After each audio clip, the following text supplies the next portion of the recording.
Today's topic is how to work without anxiety.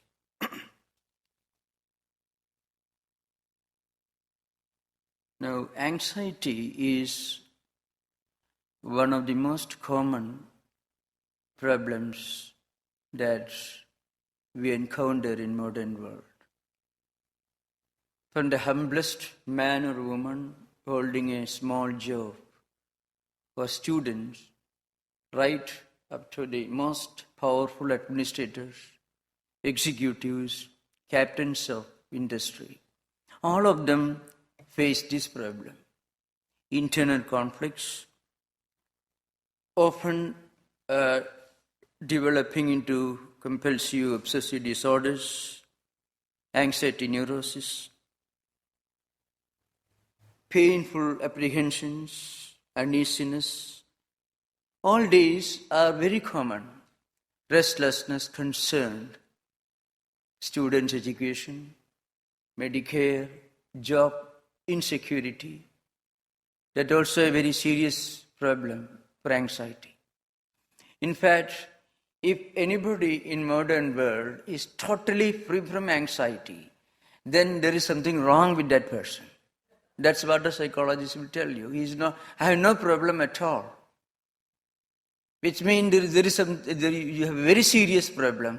I mean, you don't even have the mental health to understand that you have a problem, which is a much worse problem, much greater challenge than the most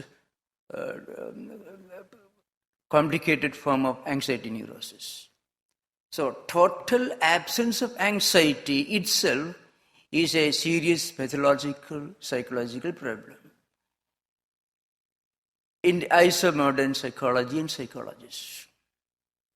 And we consult psychiatrists, we take medicines, but this treatment doesn't solve the problem. It rather blunts our mind to become sensitive towards these problems. That's what really happens. Many of the serious psychological problems, especially different forms of schizophrenia, have no permanent cure. A psychologist or psychiatrist may not tell you openly.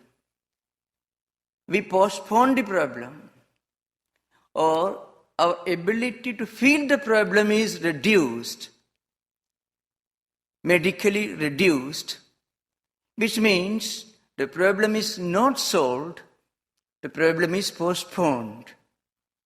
Now, one serious problem with modern psychology is that it tries to solve the problems of mind at mental level. That's the most serious problem.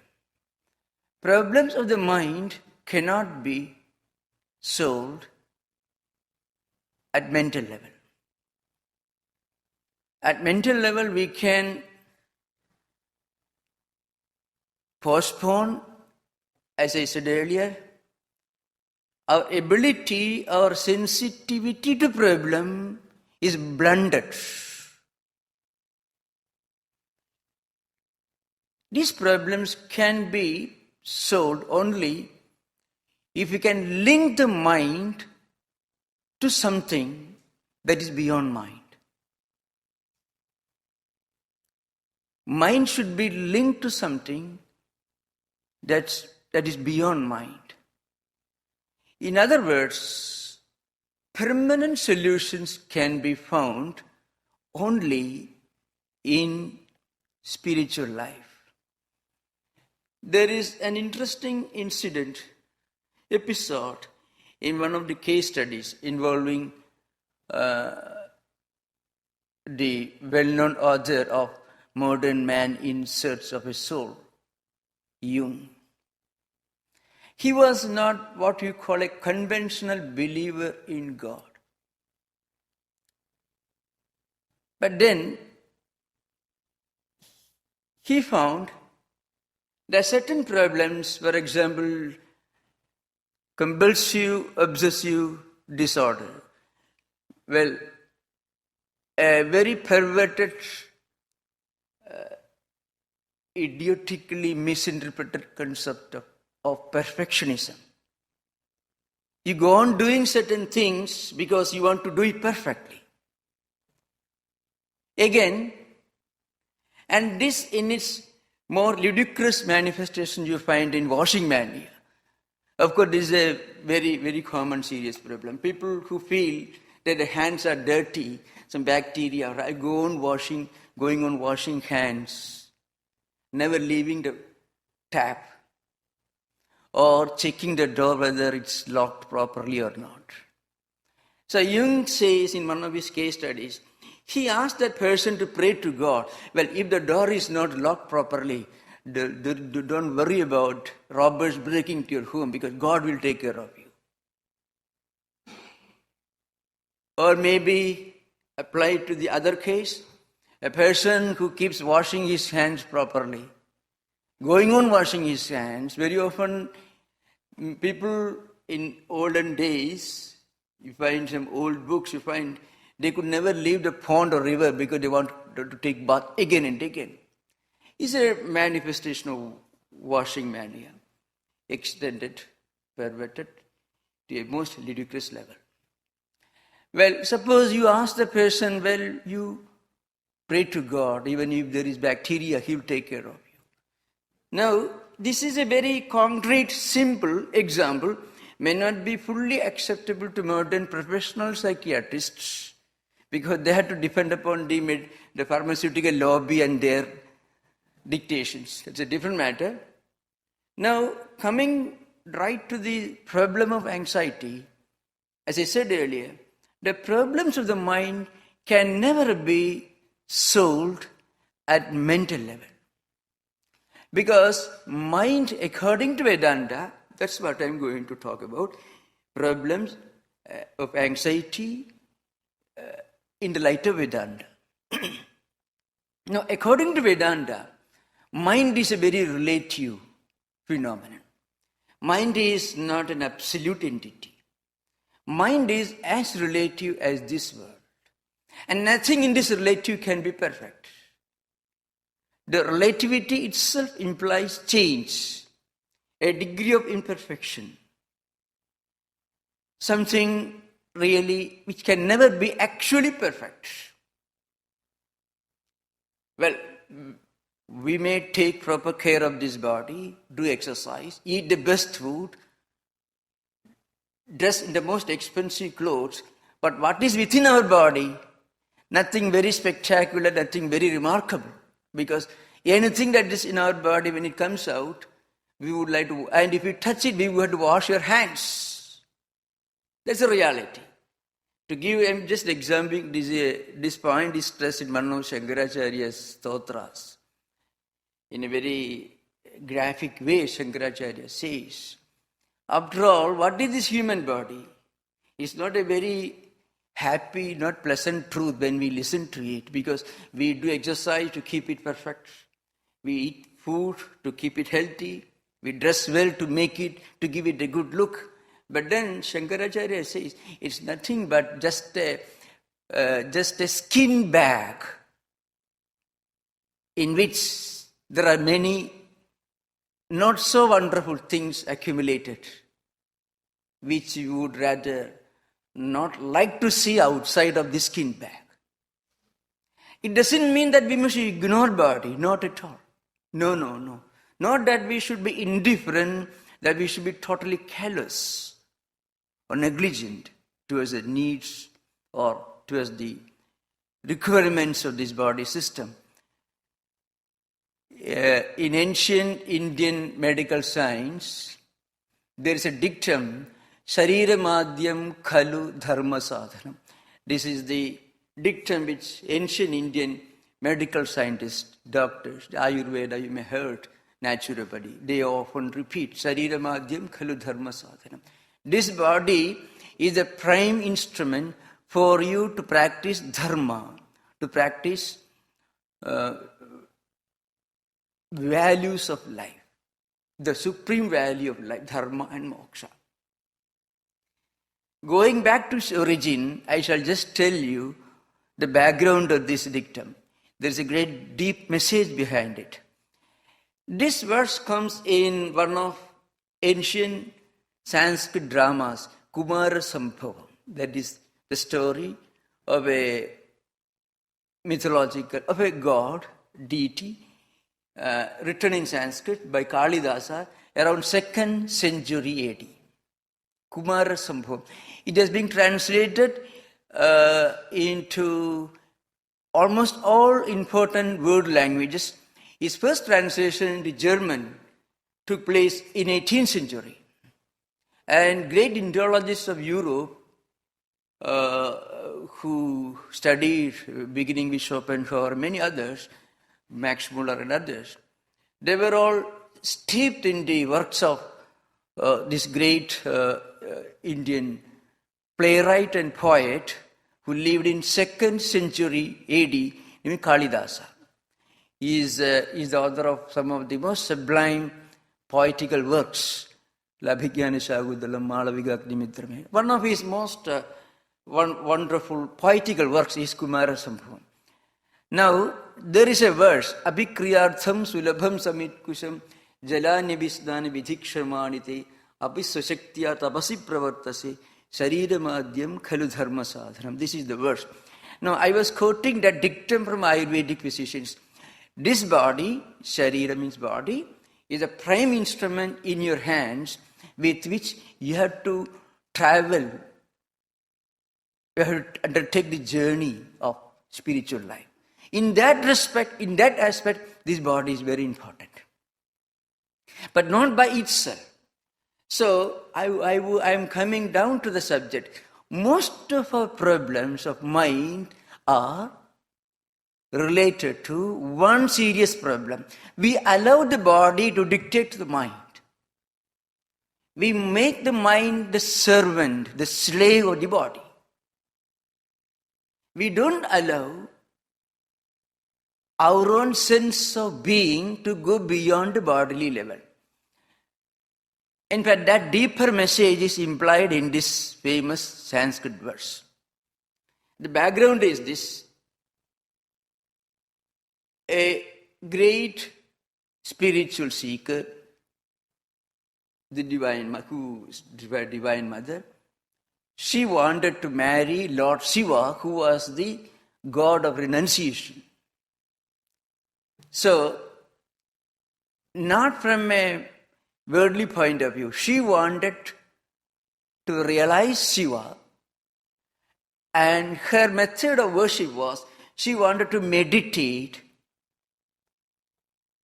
eating no food, giving up all luxuries, leaving her home, and she was the daughter of an emperor, a king, the king of the Himalayan region. He left the kingdom, the palace, the comforts, a young girl, and she went to Himalayas, and there she did penance, meditating day and night. Her goal, she wanted to get Shiva. She wanted to realize Shiva, the Lord, the Lord of renunciation, the Lord of knowledge. She wanted to get him as her husband. Now, Shiva was very anxious to know. He wanted to make sure that this lady was really serious. So he disguised himself as a mendicant and came to Uma, this lady, the young girl who was meditating, and wanted to tempt her away from her meditation. See, you have got a palace, your father is a king, and life in this cold Himalayan region is very pathetic. Do you get enough water for taking regular bath, for oblations? Do you get all the necessary materials for prayer, for worship, for meditation? So, apikriyartham sulabham samit kusam jalani visnana vidhikshamanite apisvasaktya tabasi pravartase sarida madhyam khalu dharma sadhanam. And then he says, don't torture your body, because body is the instrument, the only instrument for the vehicle for you to undertake the spiritual journey. So on the one hand, he wants to tempt and test this woman to know whether she is fully serious about her spiritual aspirations. At the same time, he wanted to give a great truth, but it's not a ultimate spiritual truth. This body is very important. Mukhyam sadharam, that is Mallinatha's commentary, which I won't go into that. Now, the point is this. The statement is that body is very important. But that statement is made by God, who comes disguised to test his devotee to know whether that devotee is actually undertaking this extreme penance sincerely, seriously or not. So the point is, we need this body, but body should not be the supreme goal of our life. Body is only an instrument, a means, a vehicle for us to undertake the spiritual journey. The goal is far beyond the body. So as I said earlier, the most serious problem in modern psychology is we are trying to solve the problems of the mind at mental level. And frequently, mind is being dictated upon by body. Body is dictating terms to the mind. Mind is under the tyranny of bodily requirements, bodily temptations. So the first step is we should go beyond this body. And secondly, once we go beyond this body, you find mind slowly takes control of itself. Then mind should be linked to a higher spiritual truth, that is Atman. For this, the first step is to go beyond the level of body consciousness is we must be able to break the link that connects what we do with its immediate result. Whatever we do, we expect a result. Almost every manifestation of anxiety is related to our concern about the results of what we are doing or what is happening. There is no form of anxiety which is not related to this connecting thread, this link that connects our actions with our concern for their results. If we can break this link, then we can transcend the body level. And then we can reach the spiritual level.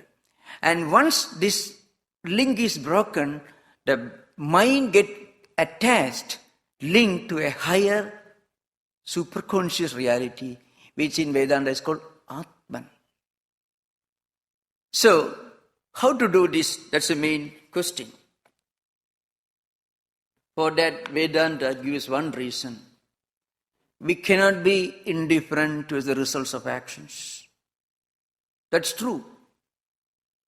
Nobody can work in this world with total indifference about the results of actions. You go on working, you cannot be indifferent towards the kind of work you are doing or what results the work is going to produce. That won't help you even to physically survive in this competitive world. But then the question arises, does our abnormal concern or anxiety improve our performance? Does it give a guarantee that the results will be always up to the expectations?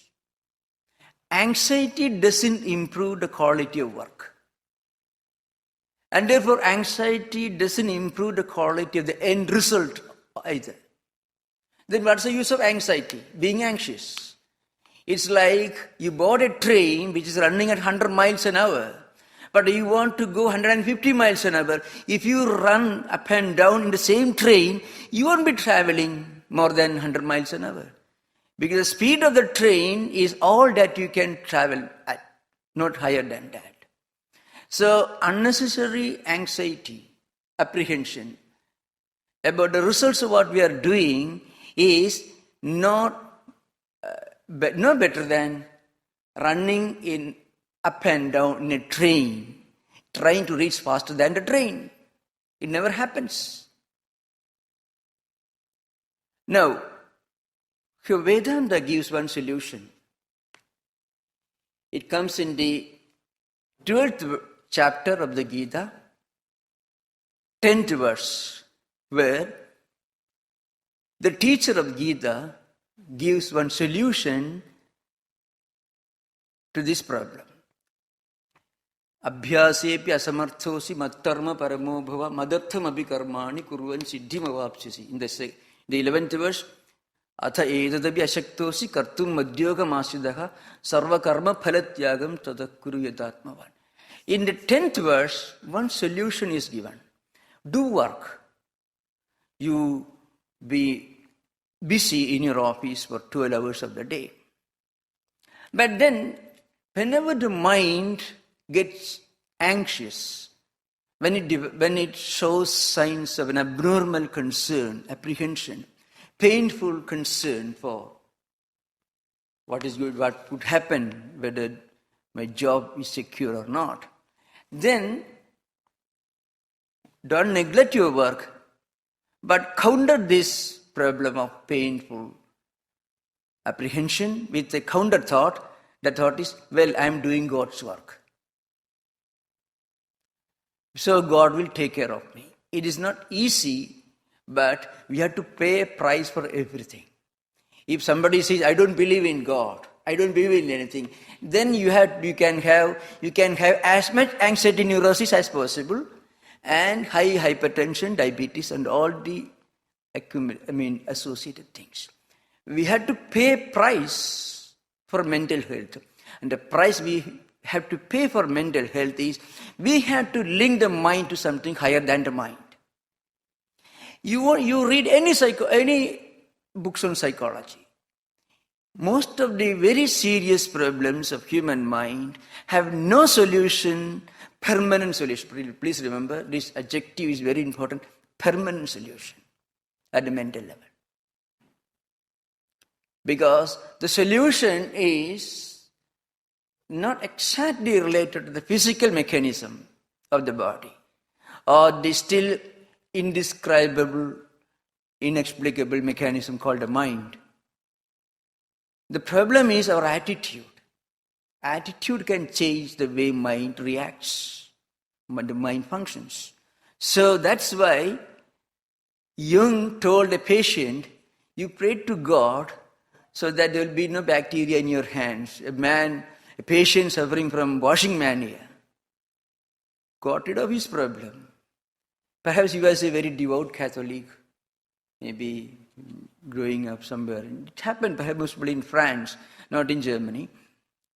He gives the example of a case study where a patient suffering from washing mania, which is a kind of anxiety disorder actually.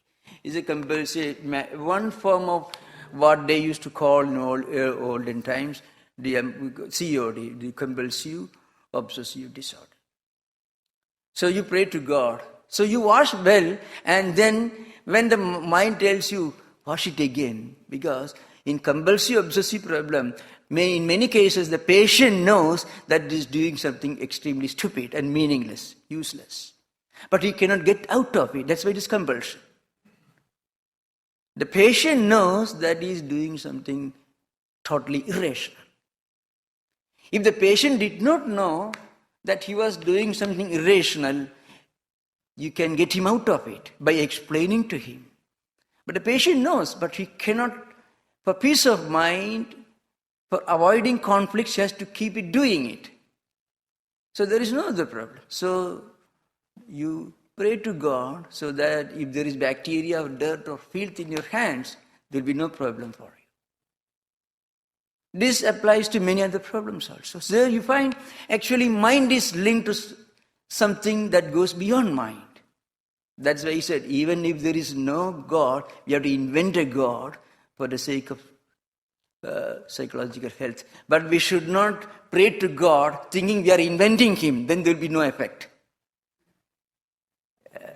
We cannot play with our own mind. That is, we cannot deceive our own mind.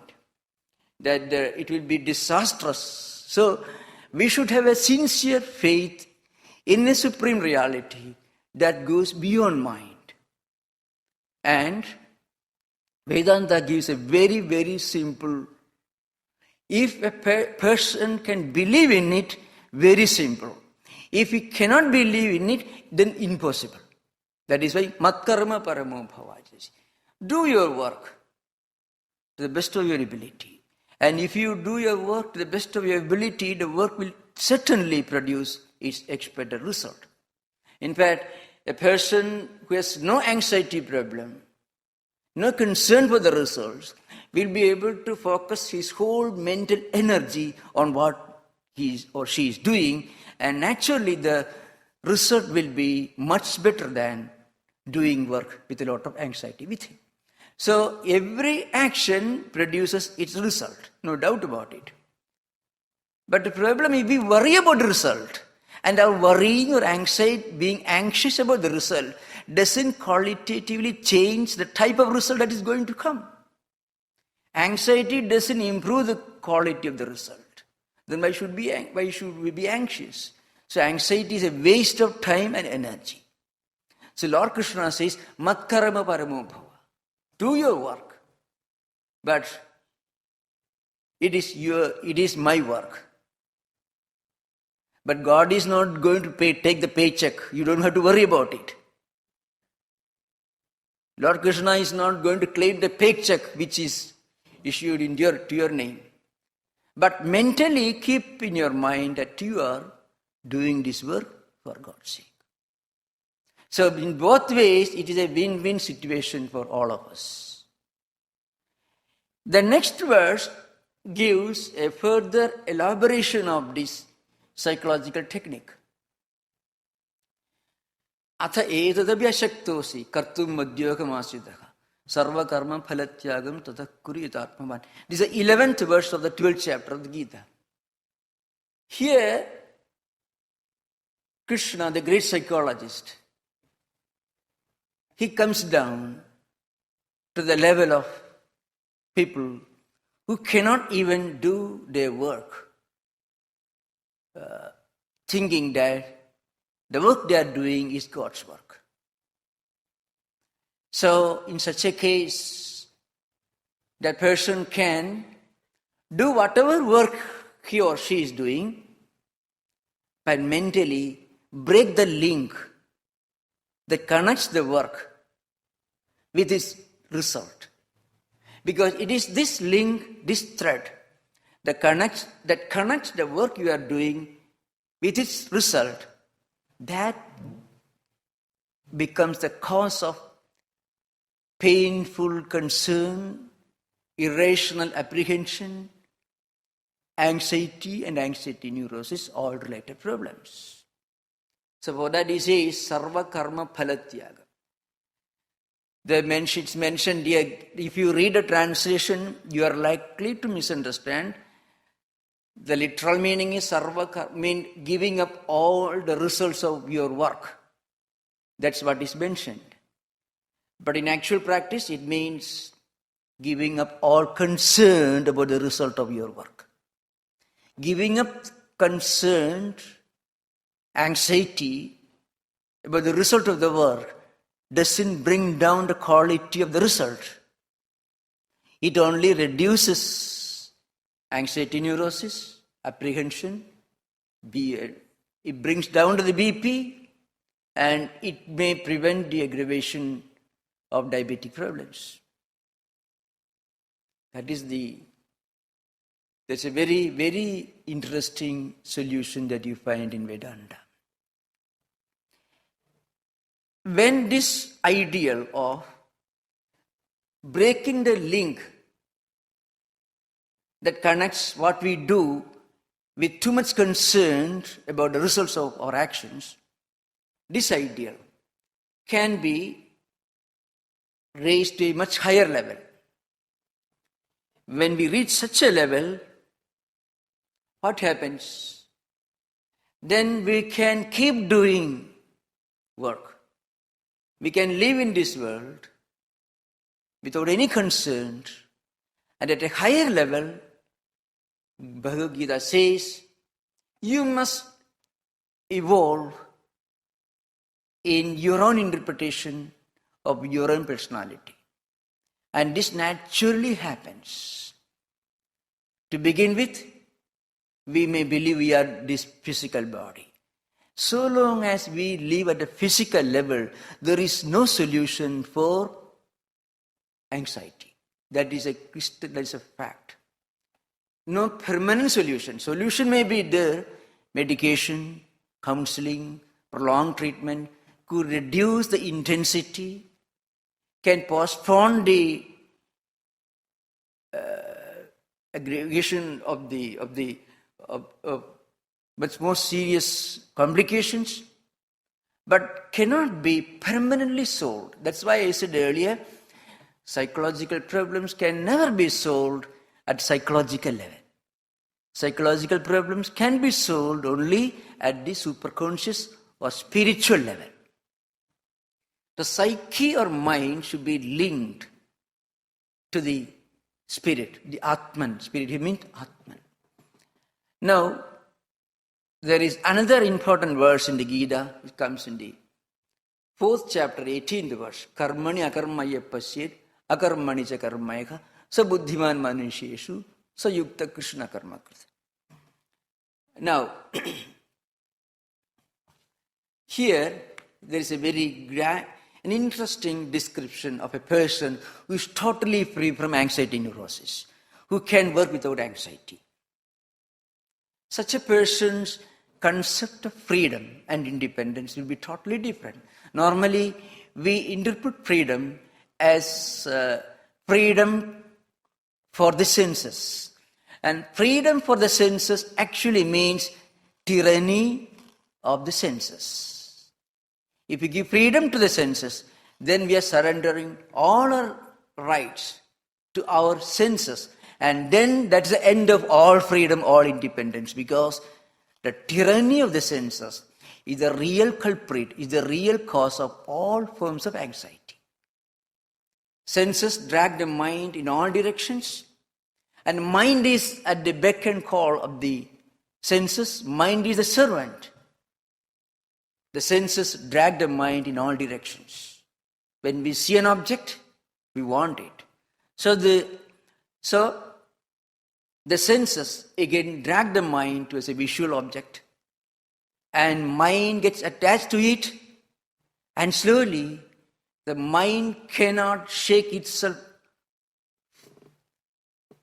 free from its attachment, and it is enslaved, it is linked to the sensory object. And then people become anxious about it. All human aspirations cannot be fulfilled. There will be always some disappointment at some level, and that again creates anxiety and depression.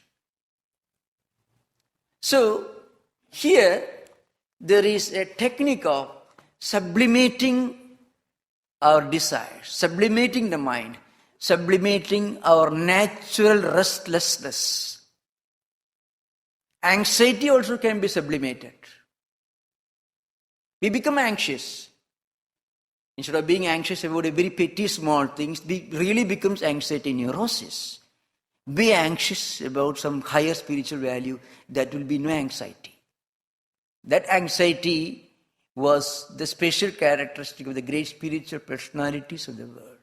Sri Ramanuja said he was anxious for realizing God.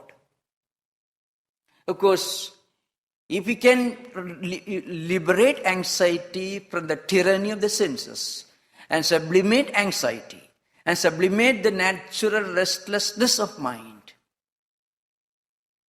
then we can liberate ourselves from anxiety.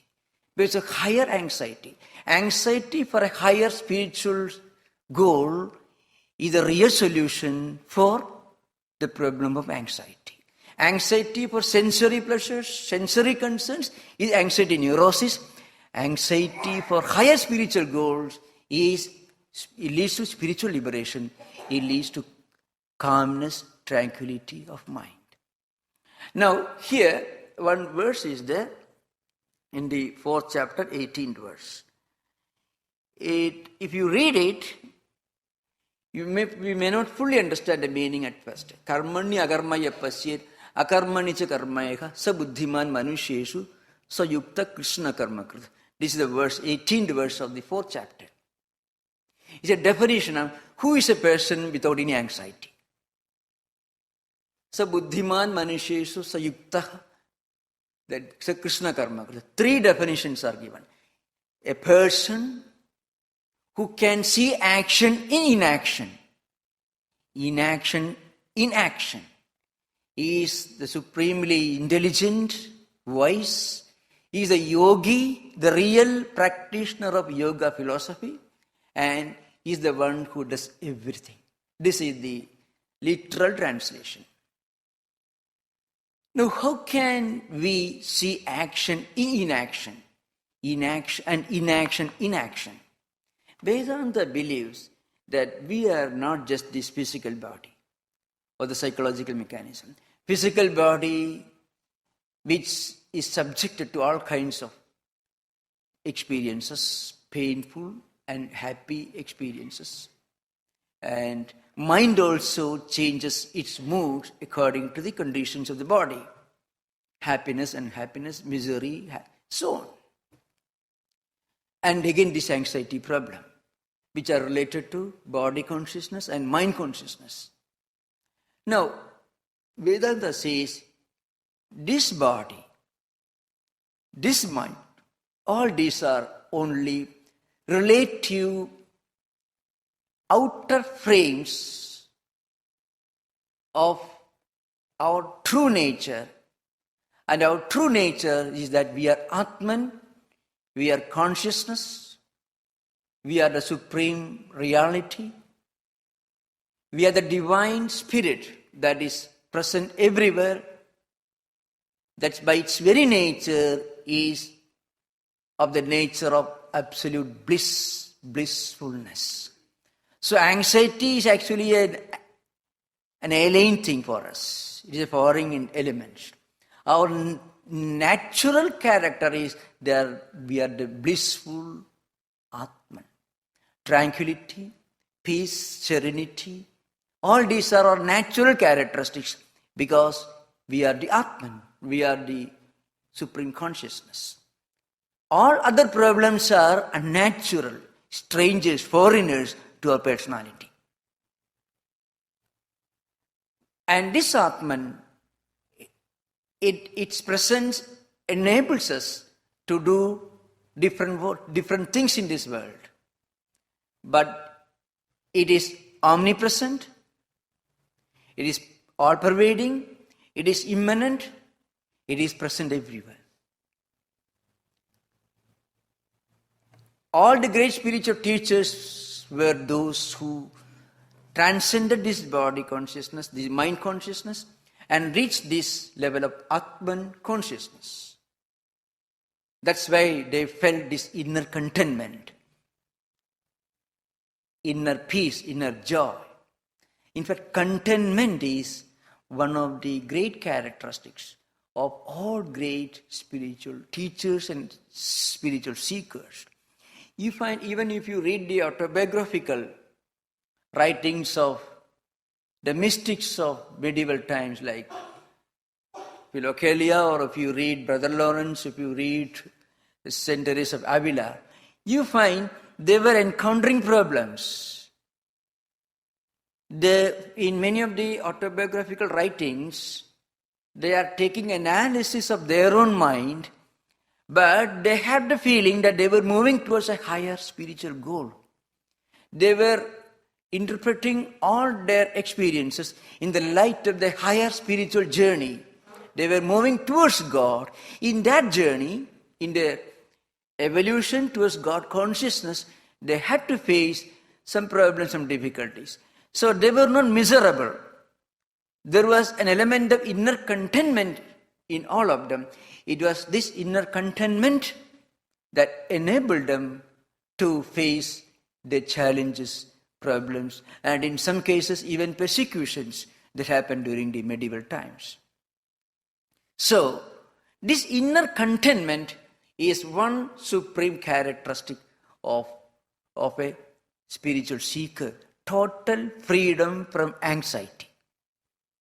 Now, in this verse, it says, when we interpret ourselves, when we define ourselves as this Atman, as the all-pervading, ever-blissful, the immanent reality, which is beyond body consciousness and mind consciousness, which is beyond the physical and psychological dimensions of our personality. When we interpret ourselves as this Atman, then we will be able to watch our own actions as we watch a drama that is going on the stage. When people suffer, when characters play different dramas, sometimes there will be tragedies, there will be comedies also. We may feel a little upset when something tragic happens. The pity and horror of Greek tragedies you may have heard. All the Greek tragedies had one supreme goal: to purify, the purge of human mind of all its dirt and filth. That's one interpretation of the interpreters of the Greek tragedies. So, but the spectators do not identify themselves with those characters once they leave the theater. It's only a momentary impulse. So if we can interpret ourselves as the Atman, and body, mind, all these as players in this life, then we won't be too much concerned about what is happening. Because this relative world can never be perfect. If you believe in devotional philosophy, God is the only perfect entity. If you believe in Vedanta, this Atman alone is the supremely perfect entity. All people have some higher ideal. In all traditional faith systems, they consider God as the perfect. So God is the only perfect thing in this world, entity in create. That we can conceive of. And world is always imperfect in the sense it is relative. And change is one essential characteristic of anything that is relative. That is the nature of relativity. So nothing in this world can be relative. We often become anxious because we expect perfection in something which is by its very nature imperfect. World can never be perfect. But we want the world to be perfect. So we become anxious. So this verse says, once we interpret ourselves as the Atman, then even when we are active 24 hours of the day, we can be in a state of total tranquility as if we are not active, because our senses, mind, they are involved in action. They are only players on the stage. We, the Atman, is a witness. This idea was later on elaborated in many of the Yogacara systems of Buddhist tradition also. One supreme example of this I am going to present before you, then I will conclude. Most of you have heard of Mahatma Gandhi. Maybe he is the most well-known Indian teacher known in this country. Gandhiji, if you read Gandhi's life, he was a very ordinary person. He was not a very brilliant student, not what you call a scholar or a philosopher. But he was all this and more than this in another respect. He was the one who was active almost 20 hours of his life, of the day he was active. 20 hours. He slept maybe less than 4 hours of the day. And Gandhi's complete volumes run into almost 90 volumes, including all his letters, his editorials in Young India, and all put together. huge volumes. And now, he was traveling all over India. He was leading Indian freedom movement. One of his acquaintances, he was a disciple, was perhaps an Englishman, C.F. Andrews, asked him a question, Gandhi, are you not feeling exhausted, fatigued? Why don't you go on a vacation? In an informal conversation, he asked Gandhi. Gandhi said, who is active? Now, Gandhi was one who was active 20 hours of his day. Who never thought of taking rest. And then when he passed away, he was not afraid. He chanted the name of God 3 times and passed away. All his life, in all his activities, he carried with him this idea, this conviction that he was doing the work of God. Now, every action was linked to something that goes beyond this relative world. His mind was linked to some divine, trans-psychological entity, which to him was Rama, his deity. He was a great devotee of Rama, so God. Now, these are just there are several examples. So he worked, he wrote, he spoke, he lectured, he led agitations. In spite of all this busy, active life, he worked for 20 hours of the day, looking upon each work as an offering to God, which in Sanskrit Vedanta called yajna. Yajna is an offering. Some of you who chant one well-known verse in the dining hall before eating food, Brahmaharpanam Brahmagavir Brahmagno Brahmanakudam Brahmaivate Nagantavyam Brahmakarma Samadhi. Is a very famous verse. It literally means this, whatever I do, whatever I offer, the one who is offering, making this offering, all these, every movement, all these are an offering to Supreme Reality. So whole life is interpreted as an offering to God. Of course, this is a much higher level, but to begin with, we can start by linking our mind to something that is beyond mind. And then we will be able to slowly transcend the psychological, the mental level. And once we advance even a little beyond the mental level, towards the spiritual level, then you find problems like anxiety and all other different manifestations of anxiety neurosis will slowly start fading. In some cases, it may require medication, but as I said earlier, psychological problems can never be permanently solved, remedied at psychological level. There should always be an avenue, a channel that connects the mind to the Atman, to the spiritual ideal. So thank you. Namaskar. Om Shanti Shanti Shanti. Hari Om Tat Sat. Sri Rama Krishna Arpanamastu.